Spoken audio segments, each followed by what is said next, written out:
Good afternoon, everyone.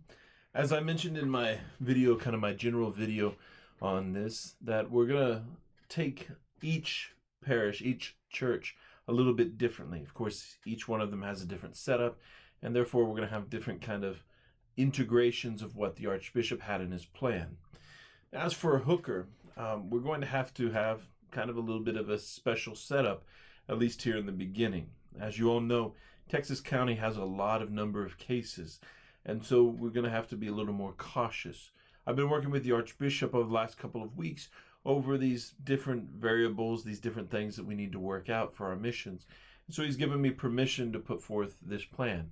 As I passed it by the other two priests this morning, they were both in solid agreement on this as we move forward to reintegrate, to have this communion back.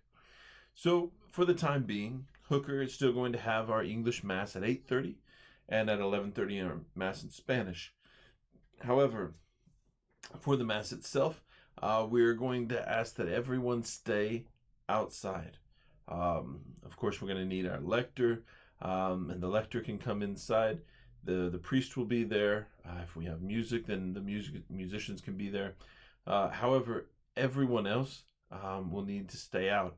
We'll need a few volunteers, 2 or 3 volunteers to be ushers, to help people and to move them in and out of this space.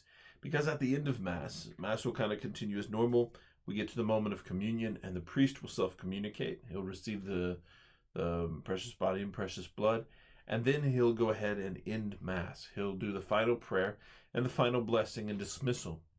Now, the bishop has given permission for us then to distribute communion after Mass to those who have been in their cars. So we invite you to come to Mass just as normal at your normal Mass time at 8:30 or at 11:30. To live stream it from your phone, we're going to have a live stream of the Mass. It's something we haven't done yet. For Hooker is that we're going to have the live stream of Hooker's Mass.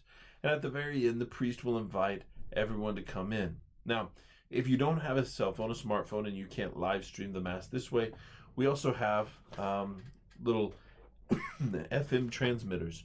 So these FM transmitters are going to be set up so that we can have a kind of a little micro radio station there just for the Mass time.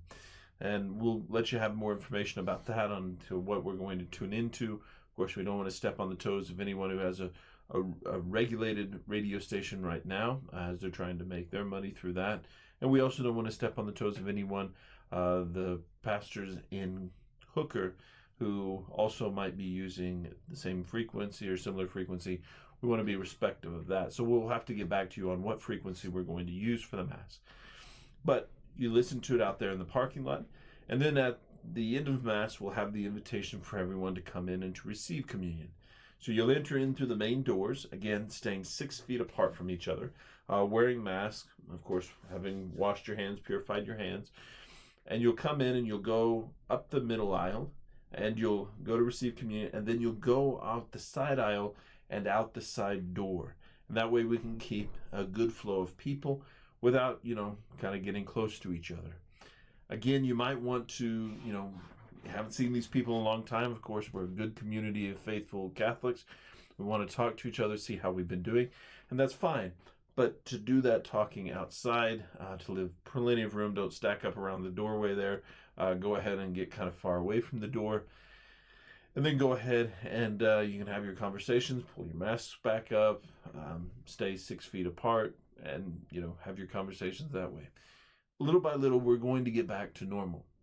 This is kind of that first step. Again, we're going to put these measures in place until June 1st, at which point I'll do a reevaluation of this situation and see if we need to adjust some things.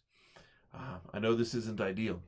This is certainly not anybody's preference here, but it's something that we're trying to get done so that we can really minister well to people and keep people safe in their health most of all. That's pretty much it. We'll have the collection basket there. Please make your donation and be generous. We haven't had a collection in 6 weeks, and we're not going to have it for another 2 weeks.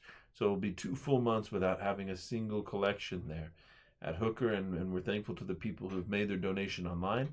Encourage those to continue to make their donation, to encourage people to add on, become new donors online, because that's the most helpful and most steady source of income that we can have. But please bring your donation there.